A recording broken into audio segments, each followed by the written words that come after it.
Shalom sahabat Kabari yang dikasihi Tuhan, senang sekali kita bisa bertemu kembali. Satu sukacita saya bisa kembali bersama dengan sahabat Kabari. Sahabat Kabari, saya yakin dan percaya dimanapun kita berada, kita senantiasa disertai Tuhan, diberkati Tuhan, dan dilindungi oleh Tuhan.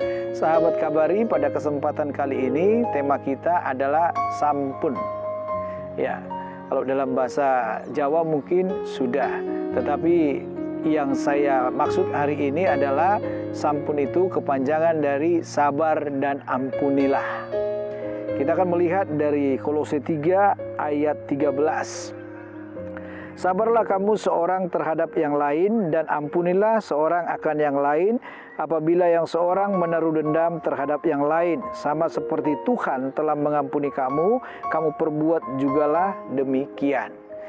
Sahabat Kabari yang dikasihi Tuhan, sampun, S-nya adalah sabar. Dikatakan dalam ayat 13, sabarlah kamu seorang terhadap yang lain. Orang percaya harus sabar, sebab dikatakan Rasul Paulus dalam ayat 12, karena itu sebagai orang-orang pilihan Allah yang dikuduskan dan dikasihinya, kenakanlah belas kasihan, kemurahan, kerendahan hati, kelemah lembutan, dan kesabaran. Jadi sebagai orang-orang pilihan Allah, kita harus mengenakan kesabaran. Jadi sabarlah adalah bagian daripada atau gaya hidup dari orang-orang pilihan Allah. Kita harus sabar terhadap orang lain atau kita harus sabar satu dengan yang lainnya. Karena tidak semua orang perilakunya itu sama. Kadangkala ada yang membuat kita bisa menguji kesabaran kita sampai kita hampir mau marah. Tetapi ada juga yang menyenangkan hati sehingga kita sangat senang bergaul dengan orang itu. Tetapi dalam hal ini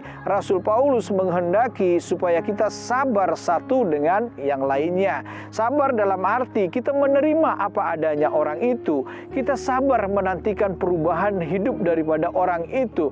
Di sini perlu kesabaran sebab kesabaran itu adalah gaya hidup daripada orang-orang percaya, gaya hidup daripada orang-orang pilihan Allah. Dan secara perikop ini dikatakan manusia baru. Sabar itu adalah gaya hidup dari manusia baru. Kalau kita sudah menjadi manusia baru, kita harus sabar. Yang pertama, yang berikutnya ampun. Yaitu sampun tadi, S-nya sabar. Yang berikutnya ampun, dikatakan dalam ayat berikutnya, ampunilah seorang akan yang lain apabila yang seorang menaruh dendam terhadap yang lain. Jadi yang kedua, ampunilah. Di sini perlu kita melihat mengampuni itu bukan ukuran dari manusianya, sebab ukuran yang dibuat di situ adalah ukuran Tuhan. Sama seperti Tuhan telah mengampuni kamu, kamu perbuat jugalah demikian. Jadi sebagaimana kesalahan kita yang kita perbuat di hadapan Tuhan, Tuhan tetap mau mengampuni kita. Sebagaimana kejahatan kita yang kita lakukan terhadap Tuhan, Tuhan tetap mau mengampuni kita. Ukurannya mengampuni adalah sama seperti Tuhan telah mengampuni kita. Ini yang kita pakai untuk mengampuni orang lain. Bukan syarat kita lagi, tetapi cara pandang kita. Karena kita sudah diampuni oleh Tuhan, maka kita dianjurkan oleh firman Tuhan untuk mengampuni, karena Tuhan sudah mengampuni kita. Ampunilah kesalahan saudara-saudaramu, ampunilah seorang akan yang lain apabila seorang menaruh dendam terhadap yang lain.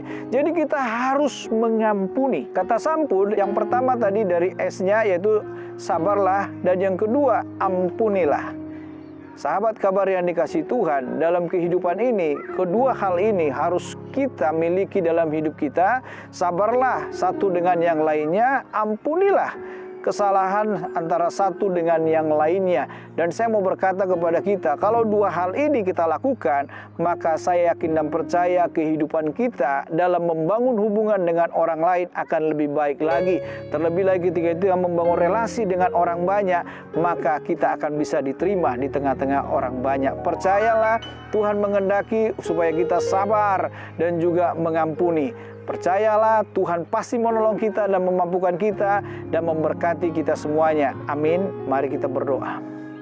Bapa kami yang di surga, kami mengucap syukur dan terima kasih kepadamu pada kesempatan kali ini. Kami boleh belajar dari kebenaran firman-Mu. Sampun, sabarlah dan ampunilah. Kami yakin dan percaya Tuhan bahwa kebenaran firman-Mu ini akan tetap kami ingat dan kami lakukan dalam kehidupan kami, supaya hidup kami lebih damai lagi, lebih tentram lagi, dan kami bisa membangun hubungan dengan banyak orang Tuhan. Kami yakin dan percaya bahwa Tuhan juga akan senantiasa melihat bagaimana kehidupan kami dan memelihara serta memberkati kami semuanya. Terpujilah nama-Mu dalam nama Tuhan Yesus. Haleluya. Amin.